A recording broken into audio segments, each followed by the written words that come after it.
Now, this ancient herb have been used for thousands of years, but they have got aware of it around 1896, right? The alkaloid that's found inside of is a cryogene alkaloid.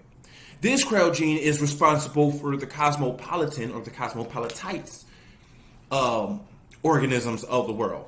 What a cosmopolitan is the sophisticated thought or the universal thought that everybody is part of a collective unit, that everybody is part of a collective class, and we are all part of the same universal net on a cosmo level, right?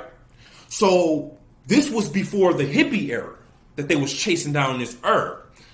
Even before they placed the war on cannabis, they was finding herbs like sun opener, and they was placing war on all of these medicinals, all of these different voodoo doctors and earth doctors, shamans and gurus and chiropractic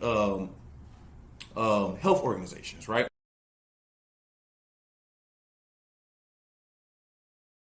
Here, when you look up the alkaloid of the cryogene that was making people cosmopolites, this was equal to the key to secure happiness, right?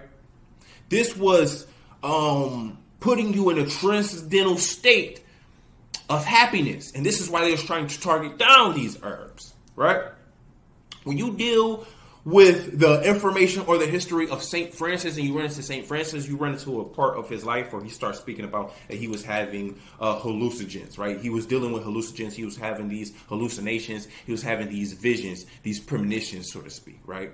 What was happening was he was probably dealing with the sun opener, understand?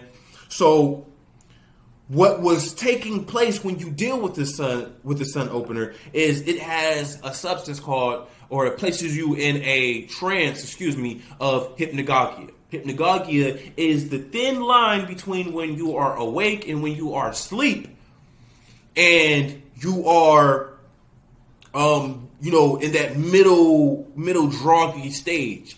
This allows you to be in that stage while you are awake, right? So hypnagogia is how you start entering different realms, entering different dimensions, entering different so-called worlds or different folds of reality, right?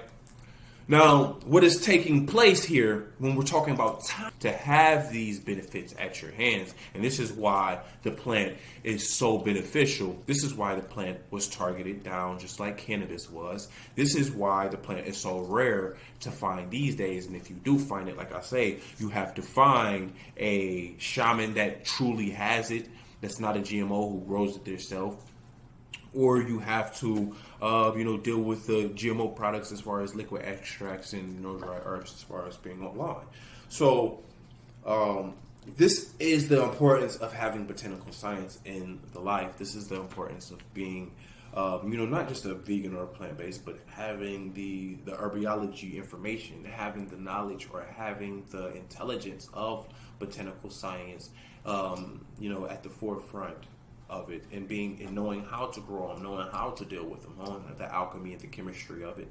So this is the importance of it, of being able to change our existence, being able to change our lives and our future outcomes if we are speaking about mental attraction, time travel, and astral projection.